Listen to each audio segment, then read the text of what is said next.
Hello and welcome to A to Z Retail. Today we are visiting a long-dead shopping mall, the Mercado Center, located in the heart of downtown Phoenix. The Mercado opened in 1989 as a jumble of Hispanic shops, restaurants, and office to revitalize a dilapidated downtown area.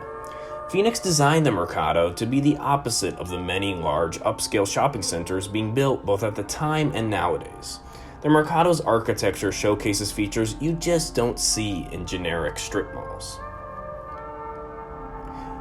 Just look at these Aztec or Mayan-themed stone blocks we're approaching, and don't worry, this isn't the last you'll see them in the video. They're littered all over the place like you would see in an abandoned temple. I'm not sure what that first design is, but I believe they're all unique, and I think the second one might be an Egyptian hieroglyph. I don't know, let me know in the comments. As the sign indicates, this now is owned by ASU, and Mercado faced financial hardships only a few years after opening, and it was purchased by ASU in 1999, and it became part of its first downtown presence. Beyond the architecture, the Mercado aimed to be a part of the community's daily activities. There was a Hispanic cultural center where brides would toss bouquets from the balcony, and a preschool where up to 150 children a day would attend.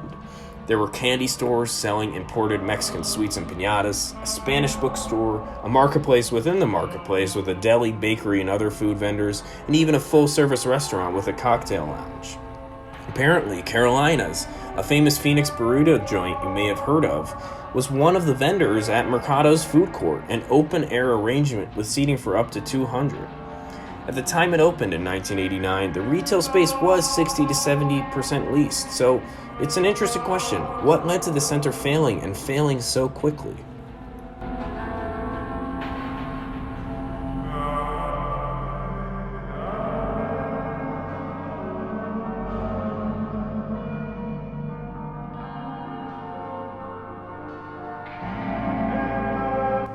This amazing dragon head, it's just something you don't see anywhere. The only place that came to my mind when I saw this actually was not an Aztec ruin, but the Aztec ruin themed Fry's Electronics Center in Glendale, which you probably have heard of. We'll put a picture here. I love this handcrafted architecture. I love how the tail buttresses along the building and wraps around the edge.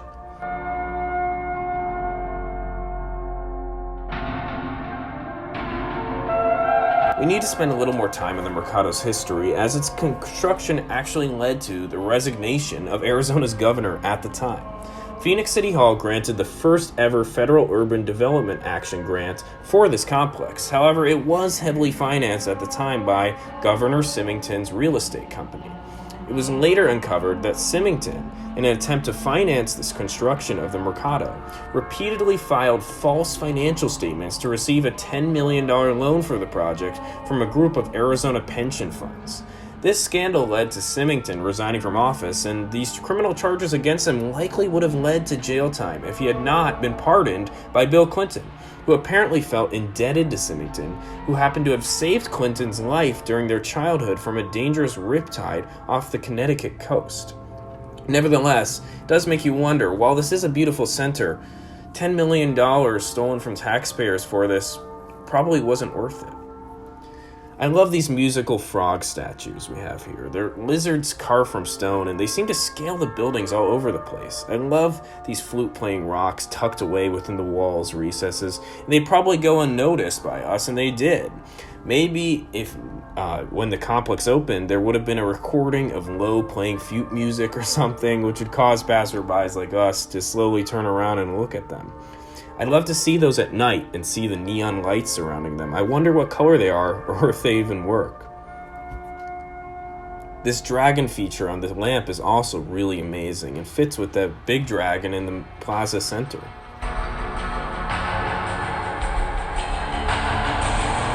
Besides the scandal, the retail businesses in the Mercado never really took off. A downturn in the valley economy occurred right after the shopping center opened, which didn't help things. There were other structural and administrative concerns like too little parking, poor marketing, and the lack of any anchor tenants. Additionally, there is the usual culprit that kills malls in Arizona, a new mall being built right next door. The $500 million Arizona Center was built to block right down the street, and it was only built a year later, and it boasted a much larger selection of stores and restaurants, high rises, and more parking. It's important to note, however, that the Arizona Center itself has been struggling for many years now, so it's possible that ultimately downtown lacks the scale of residential customers needed to warrant the mall locations. Here's a beautiful Art Deco fountain. I love the colors, I love the theme, it fits perfectly, and I love that it's still running when this place looks like a complete ghost town. Here we are doing a discount retail archaeology style fountain cam shot.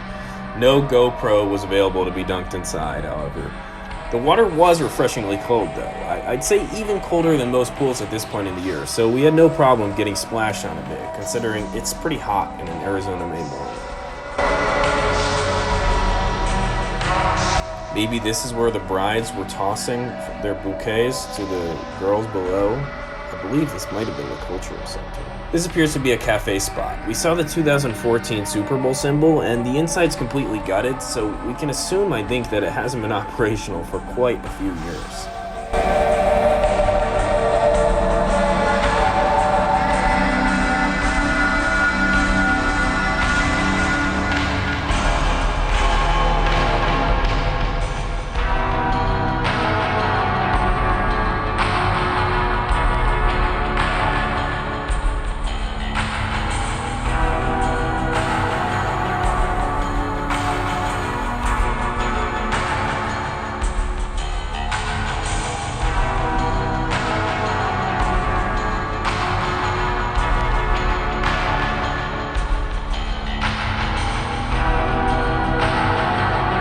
What I loved about this mall, besides the Fry's electronics like Mayan ruin features, is the little 90s architectural nuances you can spot, like this cool sawtooth Reguli tiling pattern.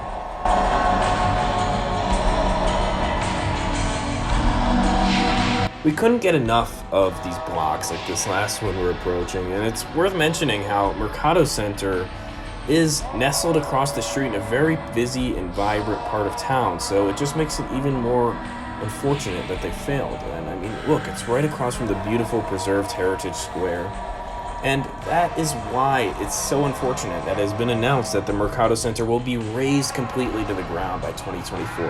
Articles are speculating it will be bought by U of A, who operate a campus right across the street. To borrow from a hopeful 1989 article's conclusion, we know that in the end, shopping centers do not live or die by the collective imaginations of their planners. Their survival is guaranteed only by the sweet sounds of their cash registers. I would recommend that you head downtown, take a stroll through Heritage Square, stop by the Science Museum, and maybe visit the Mercado before it's too late. Thank you for stopping by A to Z Retail. I hope you like this new commentary format. If you have any comments, questions, recommendations, concerns of any kind, please leave them below, and we'll do our best to respond.